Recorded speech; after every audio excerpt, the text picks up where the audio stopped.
Hey, Grow family, thanks for joining us. My name's Scott, if I haven't met you or don't know you. This is John and Karen Felty. We're going to get to an interview in just a moment, but just want to do a shout out because I see we got some people that are watching from Washington and Nashville and Albuquerque, all over the place. So, hey, wherever you're from, thanks for taking a few minutes and spending it with us today.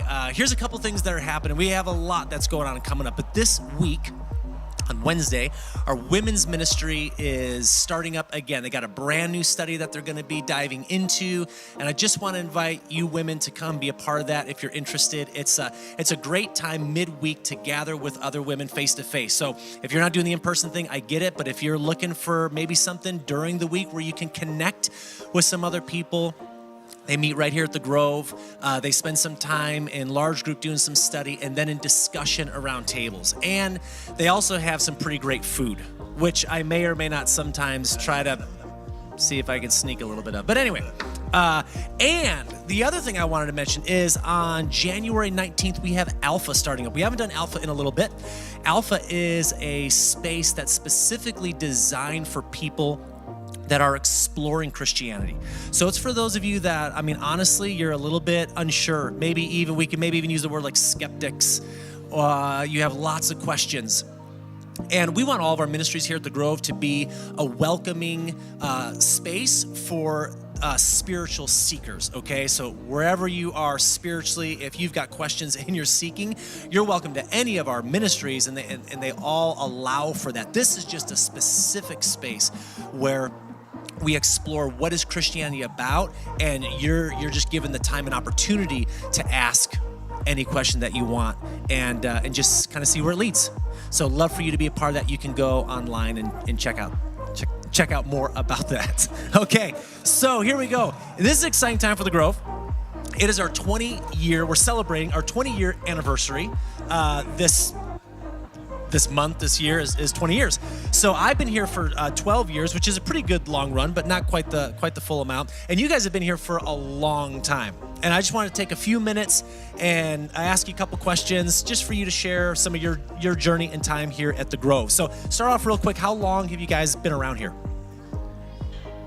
So Scott, this is kind of a funny question for us because I think we sort of predate what the Grove actually is. And you predate the Grove. Nice. We knew Palmer and Veronica 25 years ago, and we've kind of intersected you as Grove people, but we've been members of the Grove for about 12 years. So. Okay, very cool. So in a decade plus, obviously then, lots happened, of course.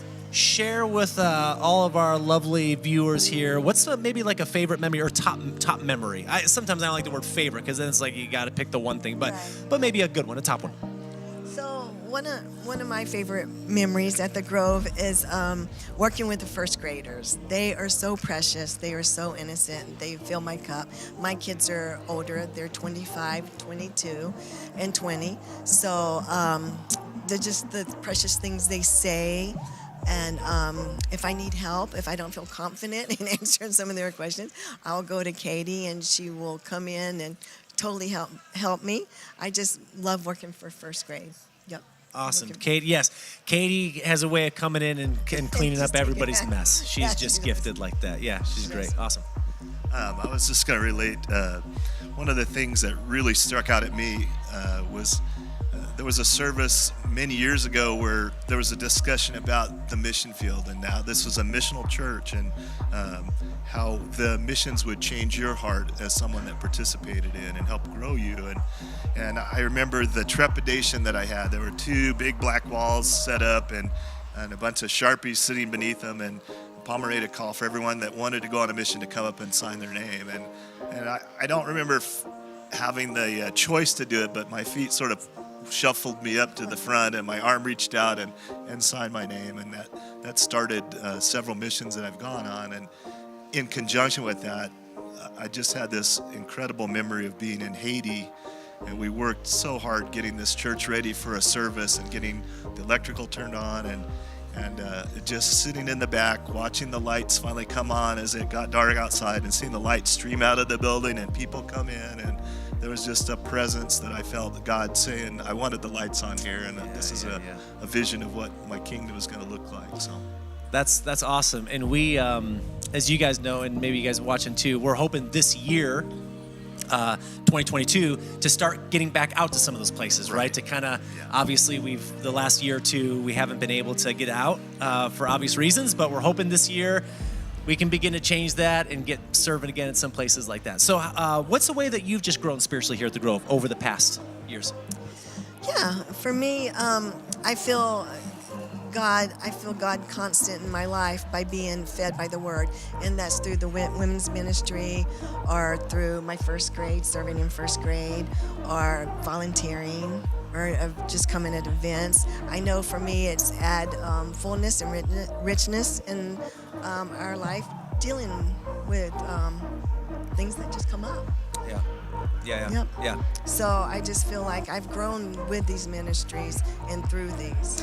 It's awesome how you can definitely grow with peers in a women's ministry. Yep. And then, interestingly, you can really kind of grow in some ways when you're around first graders, right? Absolutely. It sounds like kind of a joke, but no, you it's A lot can. of stuff you missed in Just first grade. yeah. Some no, of the there's things, something. some of their questions, they're very smart.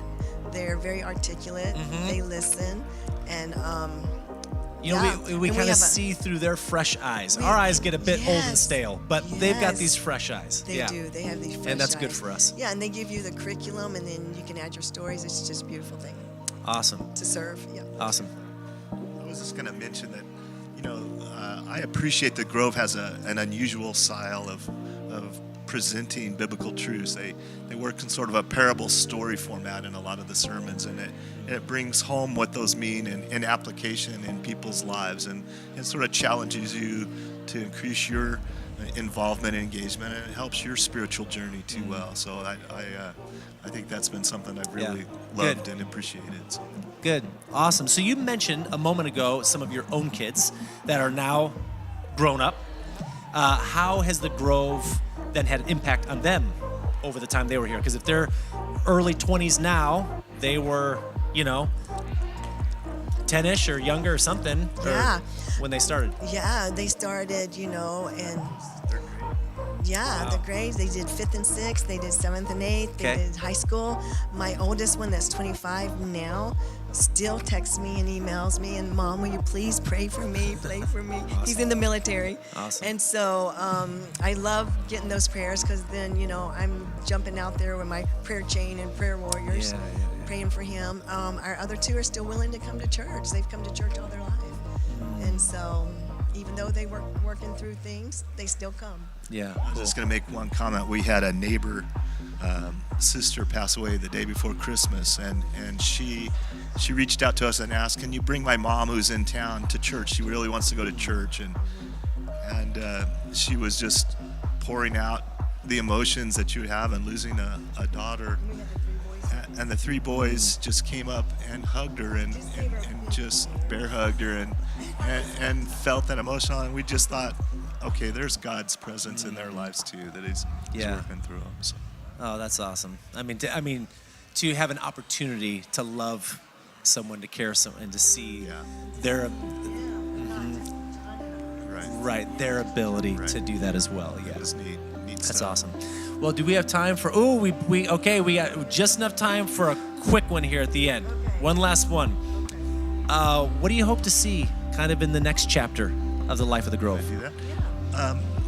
So Scott, we were thinking through our own history and realized that, we've had such a blessing in being able to be mentored and develop deep relationships with, at the start, young marrieds as we've gone through our lives. And those friendships and relationships have helped us and have been foundational to keeping us together and keeping us engaged with church things. And we'd like to see the Grove help facilitate and engage and mentor programs that do that for the next group of young marrieds coming up. And so that was something that fell on our hearts. And in conjunction, the kids, because that whole package is what provides leadership into the future and what the church is all about. So. Yeah, awesome. Well, thank you guys. Thank you for sharing with us. Grab your Bibles and let's worship together. Good morning, Grove. Will you stand to your feet and let's worship together?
feels like. This is what heaven sounds like. We praise you, we praise. Come on.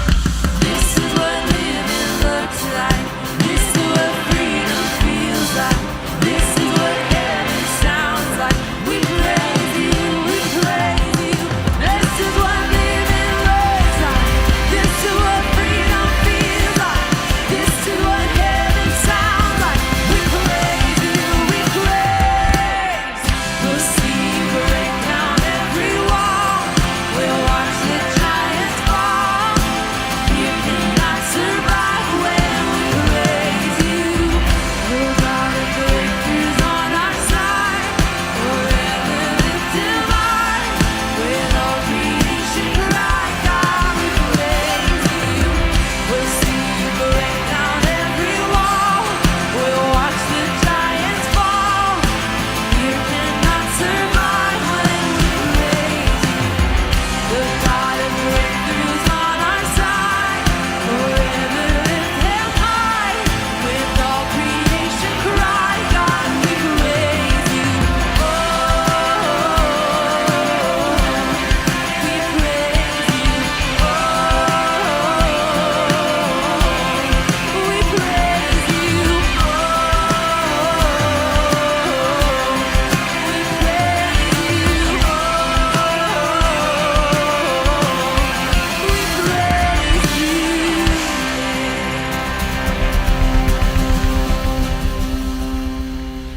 Well, good morning. Welcome to the Grove. You can go ahead and have a seat. If this is your first Sunday, I'm so glad that you're here. When you pulled in, hopefully you saw the sign that said this is our 20-year anniversary of being a church. So this whole month, we're celebrating not only where we've been, but also looking at the vision to where we're going. And I remember when I came here to interview 16 years ago, almost to the day, a couple weeks away, I remember coming, we were a small church of about 150 people, meeting in a school gym. And I said to my wife, I said, this isn't a place that I want to be, this is a place that I have to be. I need to be a part of this community because I could see how this small church at the time was living out this desire to go and change the world, to be missional, to go and serve not only the people right here in our community, but the people all around the world. And with that first year of being here, my life was radically turned upside down, and it's been an amazing ride ever since. So hopefully you will learn today about who we are, where we've come from, but this whole series is looking at where are we going? What is God leading us? What is our vision? What are our values? And I remember sitting with Palmer in those very first couple months of being here and talking about our values and our passions and our dreams. And as the church has continued to grow, I've seen how we've stayed just exactly on course and on par with that same challenge to live out a missional life, to love uncontrollably, and to look at who God is leading us to be. And so if you're brand new here, I hope you are uncomfortable because we believe that we're called to live differently. That's the reason we talk about having these windows here. We're called to go and serve and love on the world all around us. So thank you if you've been with us since day one, and thank you if this is your first Sunday. We are so excited about this next series. And would you pray with me as we pray not only about what the church has been able to establish all around the world, but where we're going when God is leading us. God, I just want to thank you for the people here at the Grove, the people that have come through these doors, whether it's in this building, the other building, or our last couple in schools. I just thank you for the lives that have been changed and touched. I thank you for the people that have been brought into my life in places like Malawi and Liberia and Haiti and Thailand and all around the world. Have you brought people from the Grove to go out and to live differently? God, thank you for the vision that Palmer and Veronica have brought here. Thank you for the calling to live differently. Thank you for how you've blessed us as a church and a people. And thank you for how you guide us and just bring us on this unbelievable journey of the people here at the Grove. Thank you for who you are. In Jesus' name, amen. Worship together this morning.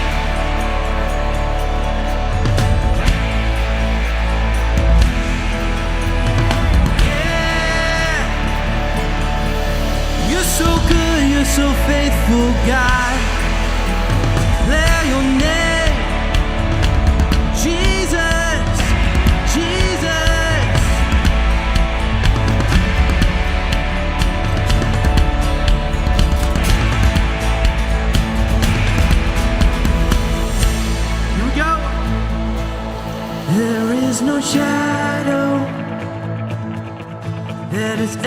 overcome your light. There is no rival that could ever stand against your might. You've always been with us. Every battle you've already won. You've already won.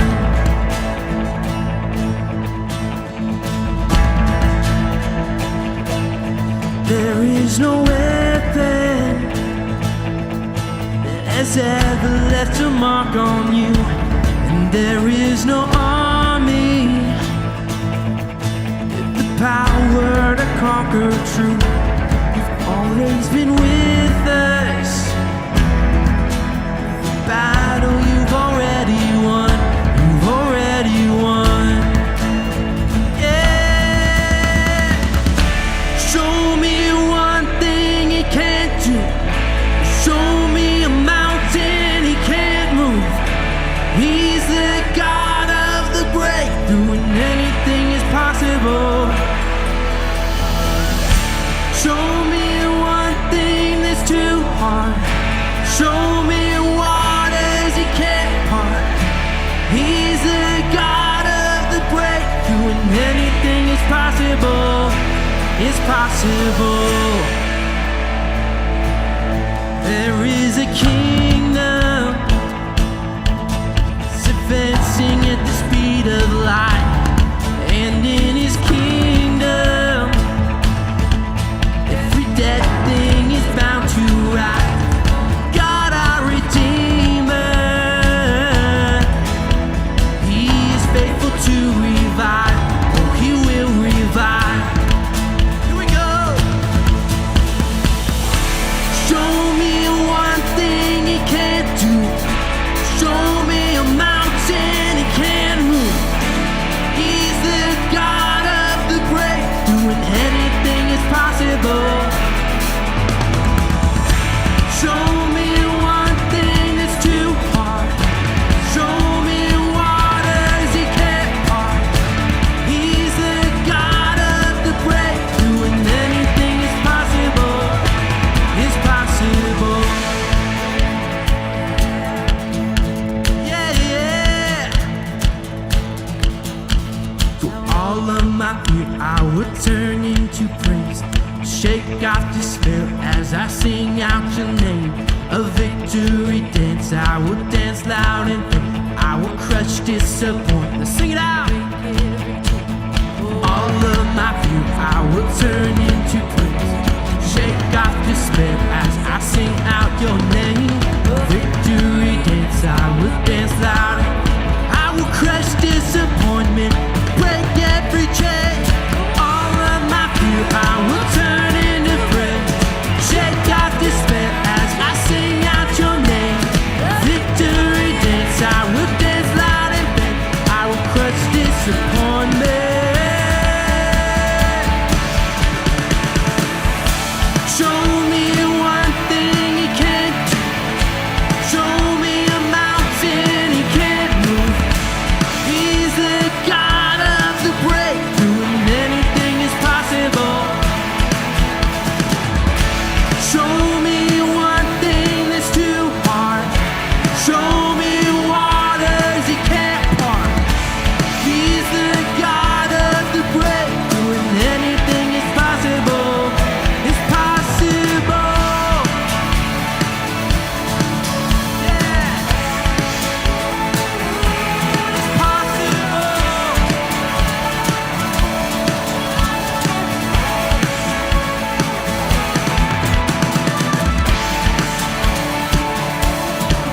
You're the God of the breakthrough.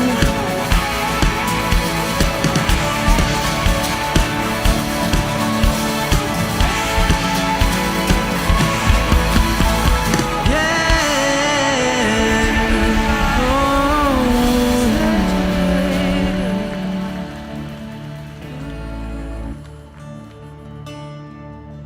Yes, God, we just thank you that you're here.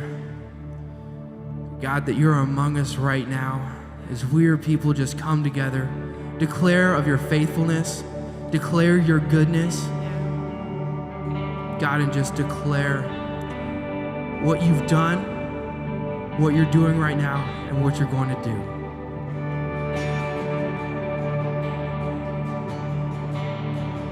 We thank you, God. We know you're here. There's nothing worth more that will ever come close. Nothing can compare. You're our living hope. Your presence, Lord.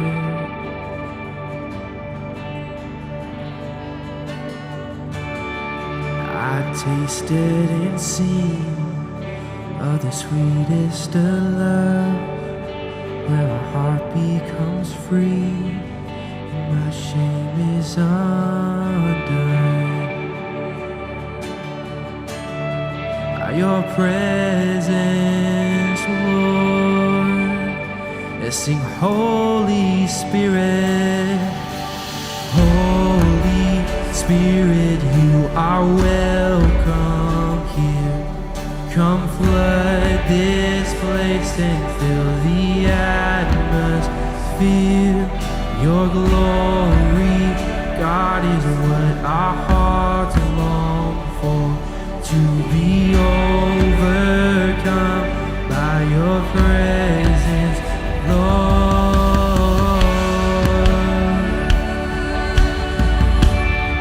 It's your presence. We long for more of you.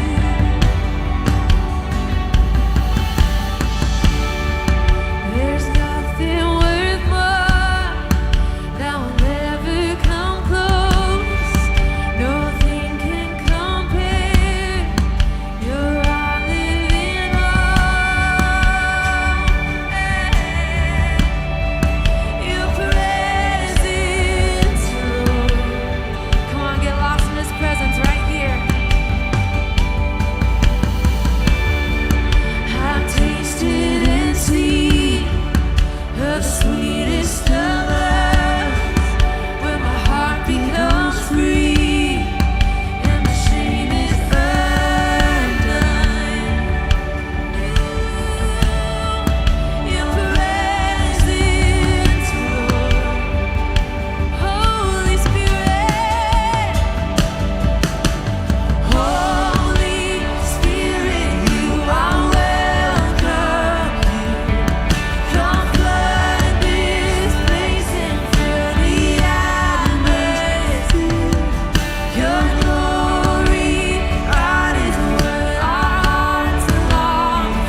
Wow, well, it's good to worship with you, Grove, on this new year. All right, as you're sitting down, I just wanted to let you know, you see on the screen, is a book that my father was working on that we're just releasing today, that my father started working on before he passed away in Africa 2 years ago. So for 40 years, my father taught the book of Joshua at African Bible colleges. He taught it on the radio that went across the continent. He taught the book of Joshua for 40 years. And he started to write it, put it into a manuscript. And about halfway through, he went home to heaven. And so over the last year, my mom and I finished the manuscript, being detectives, getting his radio recordings and getting his class notes and his sermon notes. And we finished Faith in Action, God in Motion. And my mother's here this morning. Nell, can you stand? Let's welcome her back to the Grove. I keep telling her this is her home away from home. So we have hardcovers and soft covers. Nell, my mother Nell, will be in the lobby after the service. Take one home with you. It's also on Barnes & Noble online or Amazon online as well. But that's Faith in Action, God in Motion.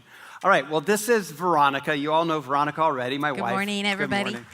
And as you heard Paul say earlier, we're celebrating 20 years of the Grove, and starting right now. So January 2nd, we arrived here. Veronica, what was that like 20 years ago, moving to Chandler with our 4 sons?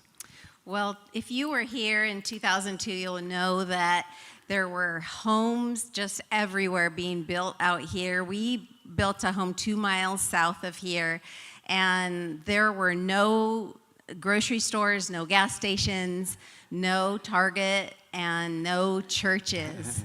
So we felt like we were here for just the time as this. And we also, there were lots of cows everywhere. It was very smelly. There were lots of cornfields. Hey, we love the cows. And our boys were all little. They were quite upset about all the cows and the smells. And they would say, why couldn't we live in Tempe with all of our friends, and our friends, the Bradleys, who they were friends with. But we knew God had us here for this time. And just as Jesus said to his disciples in John chapter 4, he said, open your eyes and look. The fields are ripe for harvest. And that's how we felt out here with no churches, that the fields were ripe for harvest, for souls. All right, and our sons thought Tempe was the epicenter of civilization. Okay, love it. So what was it like starting a church? We had never done that before. What was it like for you?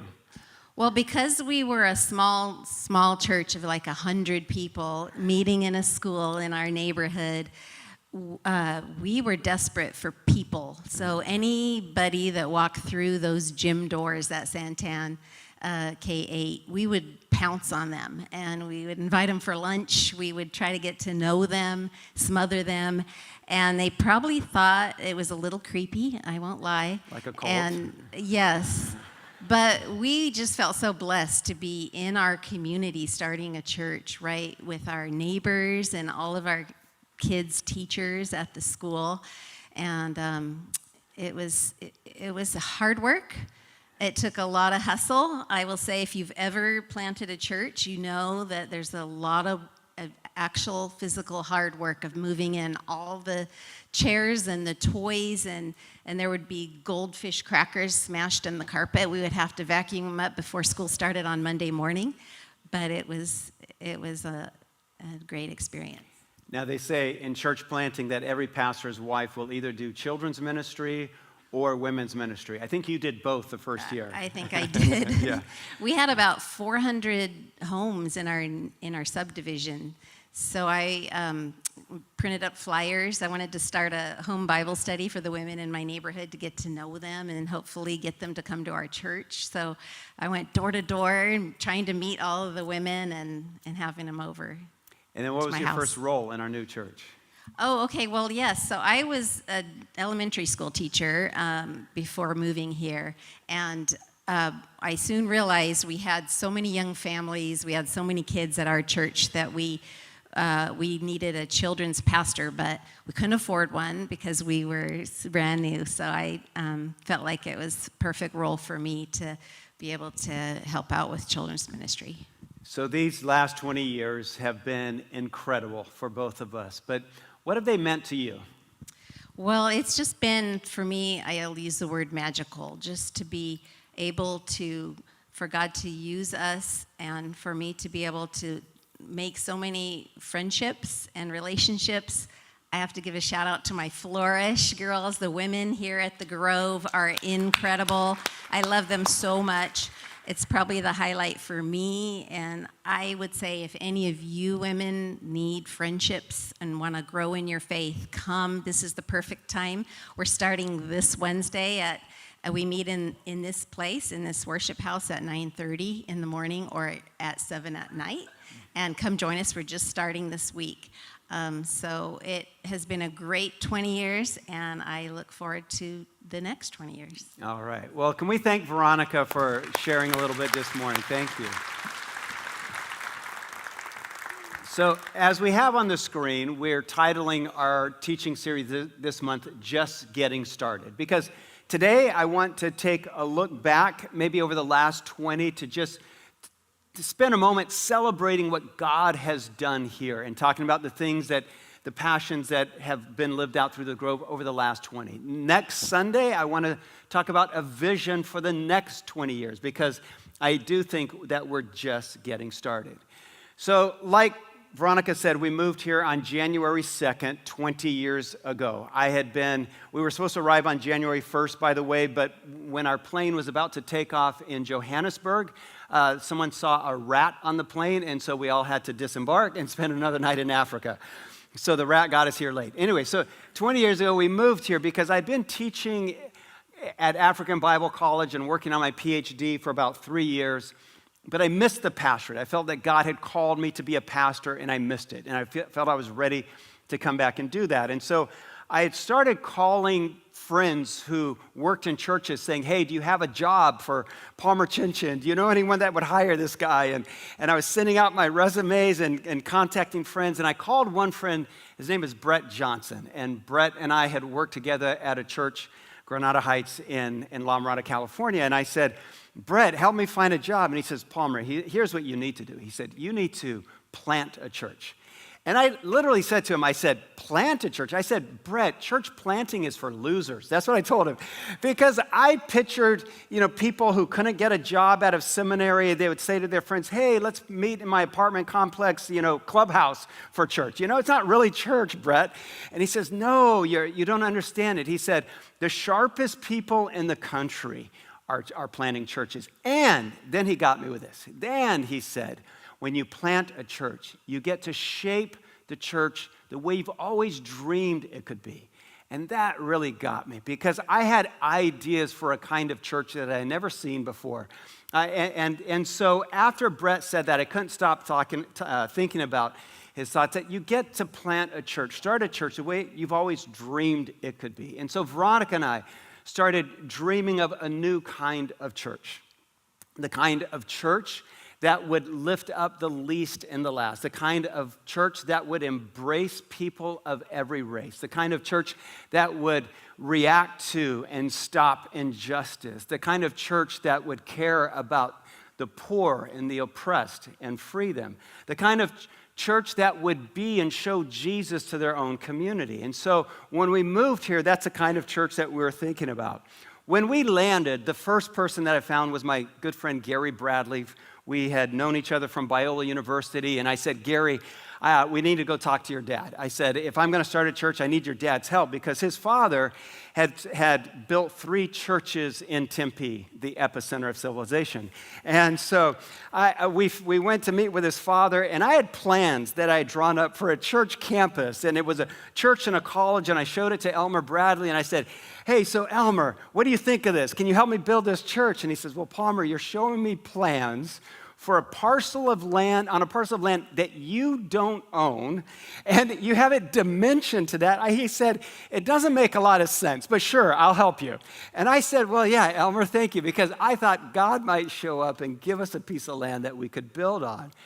So after Elmer agreed to do that, I knew we needed a place to meet. And so Just 2 miles out south of here, we moved into a brand new subdivision, and just over our neighborhood wall, a brand new school was being built. It wasn't even done yet, Santan K-8. And so I found the principal of the school. His name is Frank Narducci. And I went in his office, and it was a Thursday afternoon. I remember it was a Thursday because I said, Frank, I'm here to see if our new church could meet in your school. And he said, oh, Palmer, you should have come 2 days ago. He said, on Tuesday, there was another pastor in here. And he said, I kind of promised him that he could have our school to meet in. I was like, oh, well, Frank, can I tell you a little bit about our vision for this church? And he said, sure. So I took like 45 minutes of his time telling him what our missional church would be like, that we would be for our community, in our neighborhood, changing lives, caring about families, and then reaching the world. And then I also told him, I said, I have 4 sons that'll be in kindergarten all the way up to junior high in your school this year. And when I was done, he said, he had one question, and it reminded me, I saw Frank 3 days ago, and he reminded me of the question that he asked me. He said, Palmer, if you meet in our school, will you build your new church in our community? And I said, we will. And he said, well, if you promise you'll do that, you can have the school. The other guy already has a church. He just wanted a second campus. You can have it. And so he let us here. By the way, 2 weeks ago, Frank Narducci was named District Superintendent of Chandler Unified School District. How do you like that? Can we applaud that? I think God blesses the lives of good people. So after we had a place to meet, I spent every Monday that first month driving around this area looking for a parcel that we could purchase to build a church on. And like Veronica said, there were new subdivisions everywhere, but no churches anywhere. And so it wasn't long before I found a sign right out here on Gilbert Road. Gilbert was just a 2-lane road, no existing houses at the time, no shopping center, no freeway. And I saw this little sign that said Howard Black and a phone number. And so I called Howard and I said, Howard, you have land for sale. How many acres? He says, 20 acres. I said, that's perfect. That's what we're looking for. People had said, you can build a church on 1 acre. And I said, no, we're dreaming more. I think God can do more than that. And so I said, Howard, well, how much? He said, $100,000 an acre. And he said, Palmer, just, that's firm. These are farmers. They don't negotiate. That's the price. The problem is, Howard didn't know that I grew up in Africa, and we haggle over everything. He didn't know I spent the weekends in African markets arguing with vendors over the price of roasted corn, okay? So I knew how to negotiate. So I said, all right, sure, Howard, that's it. And so we write up an offer, we give it to him, and it was a strong offer. $60,000. Howard was salty. He was like, man, he said, I don't even know if I can. I said, you have to present that. That's the law. You got to show it to him. So he shows it to him and he comes back. He says, all right, they said they'll take $90,000. Palmer, that's it, not a penny more. We came back at 70. I said, how about 70? He said, Palmer, I told you that was it. I said, no, it's 70. So they came back at 80,000. We landed at 75. What do you think of that? And we can applaud that. So that's just God, worked on the hearts of the Chappelle family. And then after we had this pistachio, all these pistachio trees, we're looking for a name for this new church. And I knew we needed a cool name, right? And I had friends in San Diego with really awesome churches with names like The Flood. Or there's the church, The Rock. And I was like, we need that kind of name, like The Valley, The Desert, something like The Tumbleweed, something like that. And so, but then when we bought all of these pistachio trees, I called my dad because he had been a pear grower in California before he moved to Africa. And I said, Dad, so are we an orchard or are we a grove? And he says, well, it's pretty simple. He said, orchards are primarily usually fruit trees. He said, groves are nut trees.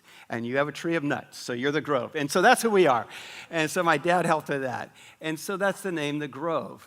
Well, when we started with a very small staff, just 3 of us, and Paul Gunther was one of them. When we started meeting every Monday, we didn't have offices, so we'd meet in the Barnes & Noble down the street, and we'd sit between the cases of books. And on Monday, we called it our dream day. It was just to dream about the future of this church and what this church could become.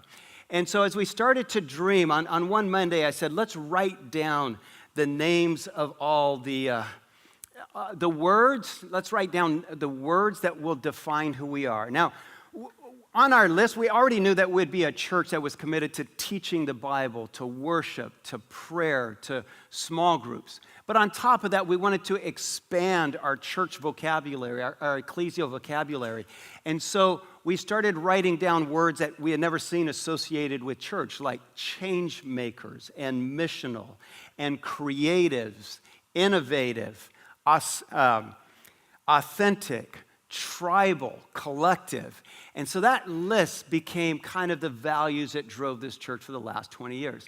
I want to take our time this morning to look at a few of these words, just several of them, and share how they've kind of shaped who we've become. The first word is the word missional.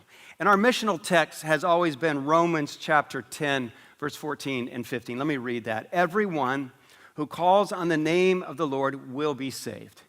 And how can they believe in the one whom they have not heard? And how can they hear without someone preaching to them? And how can anyone preach unless they are sent?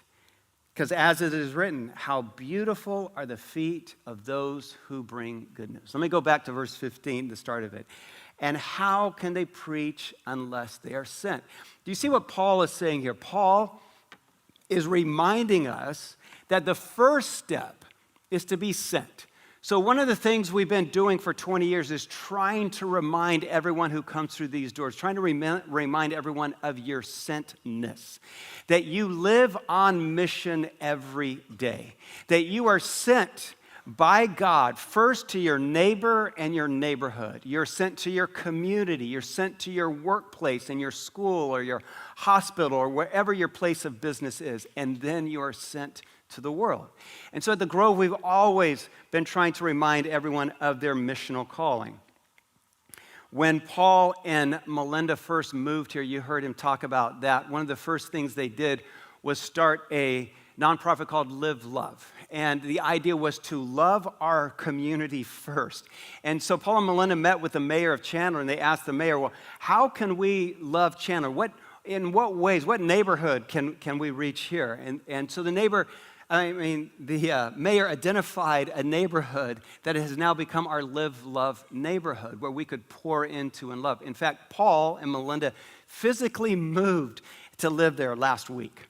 But some of my favorite moments at the Grove have been our Live Love days. Over the years, we've done Live Love days, and I remember one Live Love day, we had counted more than 500 people from the Grove had come to volunteer in this one neighborhood. And they were repainting houses, fixing appliances, spreading granite in front yards, pouring concrete, and then alongside them were firefighters. We had firemen who came with their ladders to paint houses. They were using their ladder trucks to trim trees. And then we had a pile of Target employees. I don't know who recruited the Target employees, but they came in their red polo shirts and khaki pants, and they're getting paid by the hour to serve Jesus Christ. How do you like that? And that was, we can applaud that. It was amazing. But being missional means that, and as we talk about what does it mean to be missional, it means to live incarnational. Missional first means to be incarnational, because in the same way that Jesus came to be God among us, you're called to go and show Jesus to your neighborhood first. That's why I say missional means incarnational.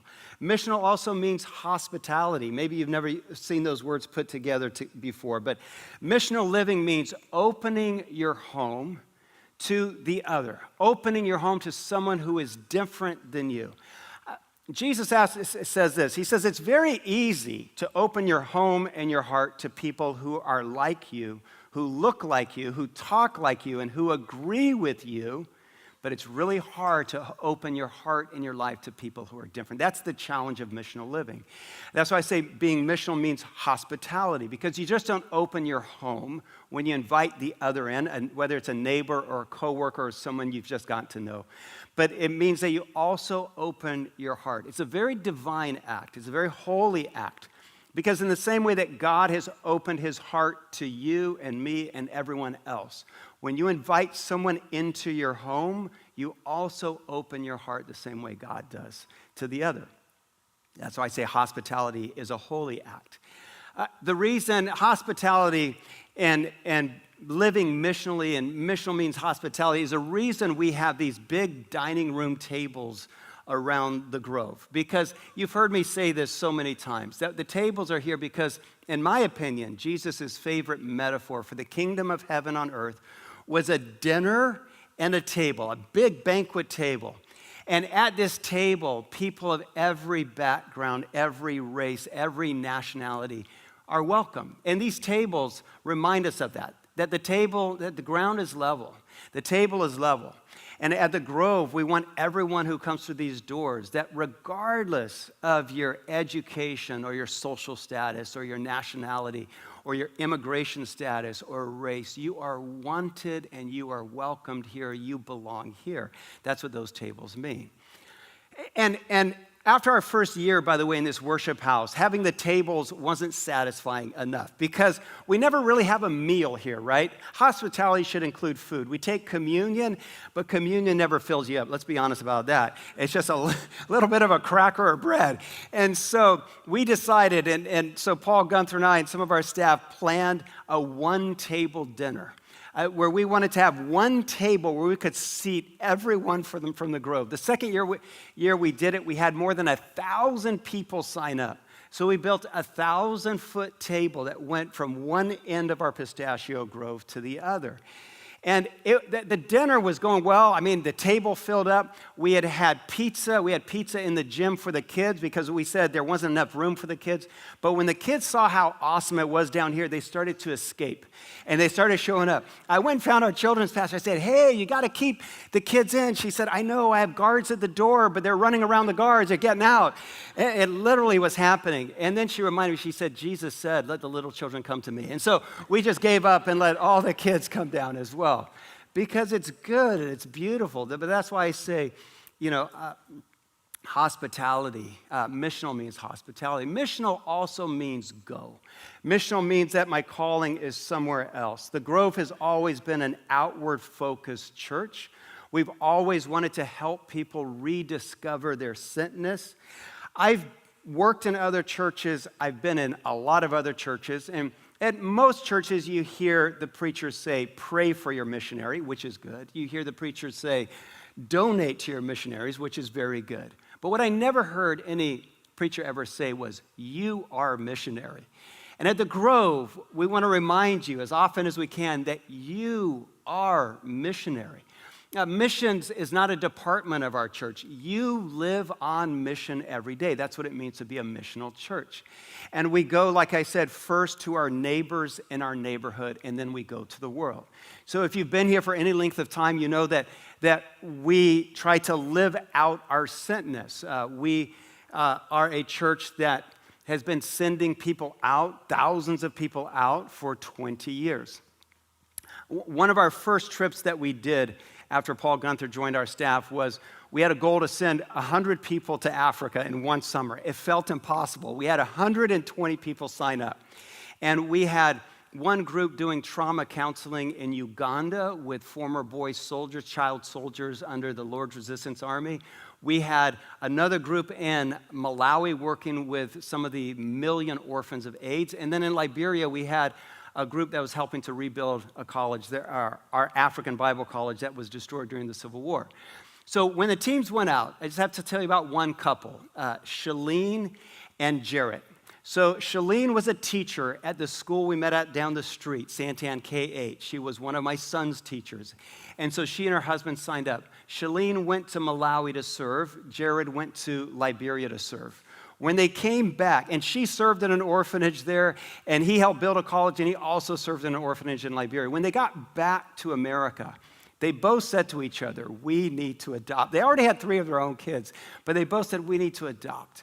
And so they flew to Ghana, Africa. By the way, Liberia and Malawi do not allow international adoptions, but Ghana does. So they flew to Ghana, and they went to an orphanage, and they met 2 twin sisters. And they adopted these twin sisters, brought them back, and for the last 15 years, these twins have been a part of the Grove. It's been a beautiful part of our story. I think in large part, that's what missional living looks like. It's good and it's beautiful. So the idea of missional has been at the core of who we are. Here's a second word that has defined our church. It's the word tribe. And you maybe are thinking, well, how in the world are we a tribe? I think I like the idea of tribe because tribes have power to do so much more than the individual. But a lot of times, yes, we're a church, so don't misunderstand me. We're a church, but many times in our vernacular, church simply means a place. Church can just mean a building or an institution. And as a church, at the Grove, we want everyone to know that we are a movement, that we have mass and we have momentum and we can get things done because of our collective power. And so that's why I like the term tribe. By the way, the Hebrew people, when they talked about their identity, they usually talked about the idea of tribes. Because not only do tribes have power to get things done, but tribe implies family. Tribes mean I have your back. If you have a problem, your problem is my problem. That's why I like the idea that we are a tribe, not just a church. When I was growing up in Liberia, West Africa, we grew up with the Sapo tribe. And the Sapo people have a saying. They say this. They say, one rock cannot cook rice. That's what they say. And then they say, you need three. They say, because here's their logic. They say, if you want to cook a pot of rice, you build a fire, right? And you have a fire, and you put one rock next to the fire, but when you put the pot of water and rice on it to boil, the pot's just going to fall off one rock. And even if you put two rocks next to the fire, that doesn't work. The pot will fall off. So it takes 3 rocks to cook rice. They say you have to have 3 rocks. And if you guys have 3 rocks, then you can get things done. It's the same with tribe and community, that we get things done. We can do so much more collectively. In Romans chapter 10, in our text that we read earlier, I want to go back to verse 15, where Paul says this, how beautiful are the feet of those who bring good news. And that idea of good news, for so many Christians and so many churches, they only talk about preaching the good news. At the Grove, we've tried to help everyone understand that the good news is something we talk about, we teach it, and we preach it. But the good news of Jesus Christ is also something that we do. It's why we care about extreme poverty. It's why we care about oppression. It's why we try to lift up the least and the last. That's why we care about the poor. Because the good news of Jesus Christ is also something that we do. In order to help people understand this and get this, years ago we held our first Barefoot Sunday because I didn't think people at the Grove were convinced that millions of people walk barefoot every day. Over a billion people, I think it's 1.5 billion people live in extreme poverty on less than $2 a day. And so we planned our first Barefoot Sunday. Some of you might remember this. We asked everyone to leave their shoes on the stage, and we would give them away in Africa. But here's the rest of the challenge. The rest of the challenge was spend the rest of the day barefoot so you can feel what it's like, so you can feel the shame of going shopping barefoot and get all the strange looks. Feel the pain of mowing your lawn barefoot and see what that feels like, or going jogging barefoot. The first Barefoot Sunday, we did it between services. I started getting texts from people. One was from a friend of mine named DJ, and he said, Palmer, you shouldn't have told us to go barefoot. He said, we just got kicked out of a restaurant. And I said, DJ, thank you for going barefoot today, but who kicked you out? And you know what? I was thinking this. He says, I don't want to mention the name of the restaurant because you guys love the restaurant and that's fine. But he says this, he said, I don't know where to go eat now because we just got kicked out of Denny's. And I said, so my text back was, Denny's, why you do at Denny's, I said, try Payway. They've never kicked me out. And so every year, if there's ever a Barefoot Sunday, go to Payway. They've never kicked me out there. But that's the shame. That's what happens sometimes. But as a tribe, we have accomplished so much more than I ever thought one church, one movement of Jesus Christ ever could. Here's a third word that has shaped and defined us. It's the word creatives. We've always wanted to be a place of creatives, a place where there's innovation. Paul uses this word, if we go back to Romans 10, he says, how beautiful are the feet of those who bring good news. I love how he talks about how beautiful are the feet. Maybe no one has ever talked about your feet as being beautiful. But at the Grove, we've always wanted to be a center for the arts. a place where there was creativity and innovation. And the thing is, I think when I talk about being creatives and why we lift up the arts and the artists, is because so many times in churches and among Christians, we can only think that worship only happens when we sing. Well, singing is a beautiful expression of worship, but it's not the only expression of worship. King David showed us in the Bible that poetry is an expression of worship. Paul in Romans says, by looking at creation, the creation around you, you will see God as a reflection of our worship to him, reflected in creation. And so when artists paint, when we write poetry, when we record music, those are all expressions of worship to God, or can be if they're intended for that.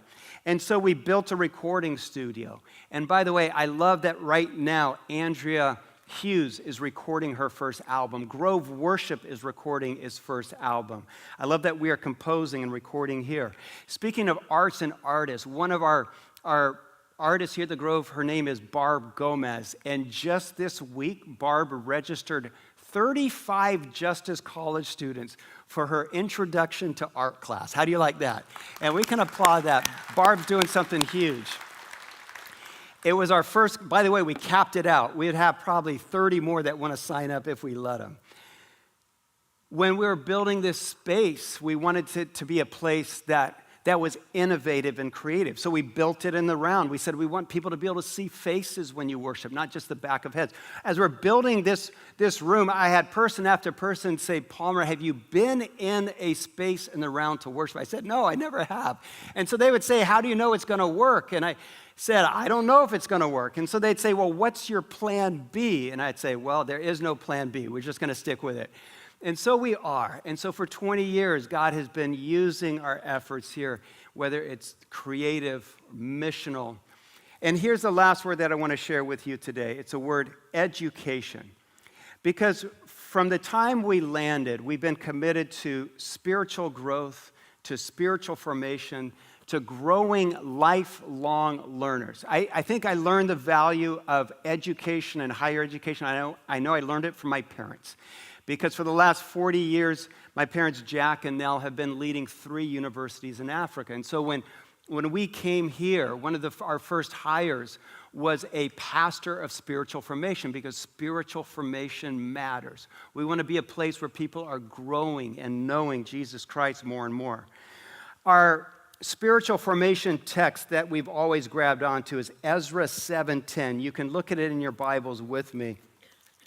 And Ezra says this, or it's on the screen.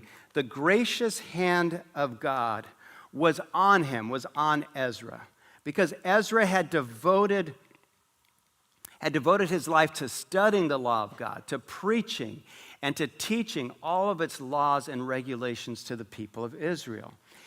And so we, for the last 20 years, have been committed to growing people spiritually and forming them spiritually. Over the last 40 years, like I said, and over the last 20 years that I've been at the Grove, I've watched African Bible College graduate hundreds, now thousands of graduates. And over the last 20 to 40 years, or at least 20 years that I've been at the Grove, I've seen their graduates become teachers and principals. I've seen their graduates become pastors and church planters. I've seen them become leaders of nonprofits and business leaders. I've seen them become national broadcasters on radio and TV. Today we have 5 graduates of African Bible College in Malawi who are members of parliament. A lot of people are saying that the next president of Malawi will be a graduate of African Bible colleges. But over the last 20 years, as I've watched these graduates shine in Africa, I've thought, why can't we have graduates like that in Chandler, Arizona? Why can't, at the Grove, we be raising up high school principals and college professors and founders of nonprofits and business leaders and pastors and church planters and global change makers and maybe even the next president of our country? And so because of that, we started Justice College. And so this last fall, we finally launched our college that we've been talking about for 20 years. And I don't know if you've heard me say this, but we had 67 students enroll this fall. And of those 67 students, they're from 15 different countries. Here's a few of them. Their families are from Nigeria, Lebanon, Congo, Liberia, Brazil, Tanzania, Rwanda, Gambia, Mexico, Cameroon, Ivory Coast, Burundi, and then we have 2 twin sisters from Ghana, from an orphanage in Ghana. Can we applaud that? And their names are Rita and Rachel Baxter. Can I welcome them up right now? Rita, come up. So Rita and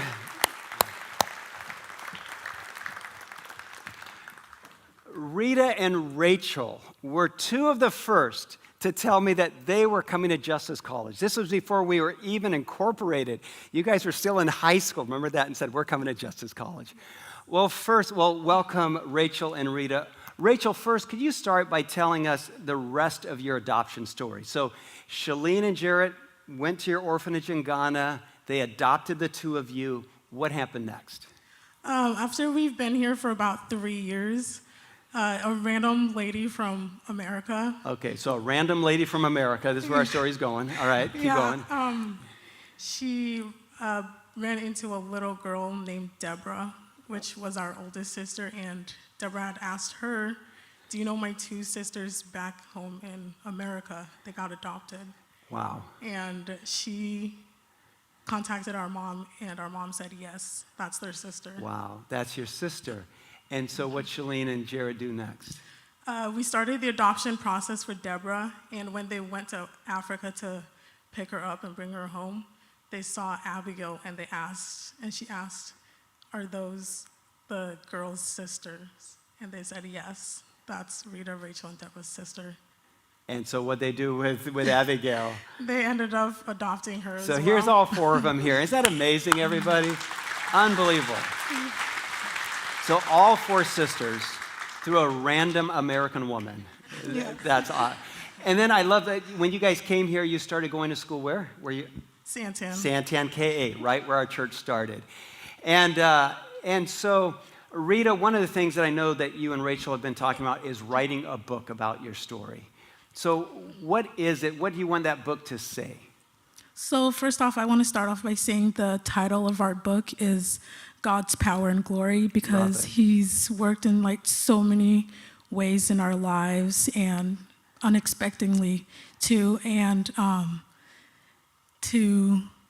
with that, he's just worked in so many ways in our lives. I love that you use the word unexpected, because who would expect that once a family adopts twins, there's another sister and then another sister, and manage to bring them all to Chandler. I love it, thank you. So this was your first fall at Justice College. We are just getting the wheels off the ground. What has it been like for you, Rita? It's been amazing. I've made amazing friends, especially from working at the coffee shop. And with my photography business, there's this one class that I really loved, which was business, which had my business teacher who is Chandler Yelton. Chandler Yelton. You almost said favorite business teacher, but I know Scott Swanson took offense to that after the last service. But yes, he's a phenomenal, and he's here this service, so thank you, Chandler. Can we thank Chandler and all of our staff that teaches here? Thank you. Love it. He's done a fantastic job. What has the first semester been like for you, Rachel? It's been amazing. One of my amazing classes was college composition, and the teacher happened to be our principal from Santan. Barb Klawinski. How do you like that? So their principal from Santan also taught at Justice College. I mean, that's incredible. And yeah, let's applaud that. Only God puts those things together. And I love, you said that in college composition, you are also able to get a start on writing your book. I really like that. So when you graduate from Justice College, Rachel and Rita, what are some of the things that you want to do with your degree? For me, I would like to study abroad with Justice College to help orphans, to be their mentor, because when we were orphans, we didn't have that. So I would like to start that junior year of college with the study abroad of Justice College. That's beautiful, Rachel. I love that. How about you, Rita? What are your plans? With me, I want to put photography into my faith, so I'd be traveling out of the country, doing missions, and study abroad with the Justice College as well. And I just want to take pictures and tell a story that many people wouldn't see here. Love that. Love that you want to tell stories through photography, and you want to go back and mentor orphans because they don't have anyone to talk to. You're right. Can we thank, that's a beautiful story. Can we thank Rachel and Rita Baxter? Thank you so much. Well, church, as we close this morning, I want to invite you into this movement that God has started at the Grove. We're just getting started, but we want you to be a part of it. But there's one big, important step that if you're going to be a part of what God is doing here, if you're going to be a part of changing our neighborhoods and our cities and our world for Jesus Christ, there's one big step. And the step is you first have to give your life to Jesus Christ. And if you're sitting here this morning and you've never said, God, I'm giving you my whole life, it's yours, take it, use it, I want to invite you to give your life to Jesus Christ first. Because living on mission every day, being sent out as missionary, it starts first with giving your life to Christ. So church, would you bow your heads with me? And if you've never prayed these words, this prayer before, pray it with me. God, I need a Savior. And I believe that your Son, Jesus Christ, came from heaven to earth to live among us in our neighborhoods. And then he died on the cross for my sins, but then he rose again so that I can live forever. I believe that, God. And today, I give my life to you to be the king of my life. God, use my life for good. Use my life for your kingdom to change this world for you. I ask that in Jesus' name. Amen. If you prayed that prayer today, our staff, our pastors will be here afterwards. We'd love to talk more with you if you want to pray more. Andrea has a song that she's picked, and it talks about our next 20 years. It talks about your next 20 years, that God isn't finished with you yet. Thank you, Andrea, for sharing that.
Wow. Thank you so much. Hey, thank you for being here.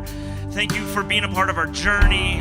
Invite your family, friends next week. Come hear about the future of where we're going, our vision, our dreams, our passions. We'd love for you, if you're visiting, to come back and be a part of what we're trying to do here at the Grove. Our women's ministry Flourish kicks off this Wednesday, 9:30 and 7 p.m. And then our men's ministry Ironman kicks off Tuesday, the 25th, Tuesday night, and then Wednesday morning.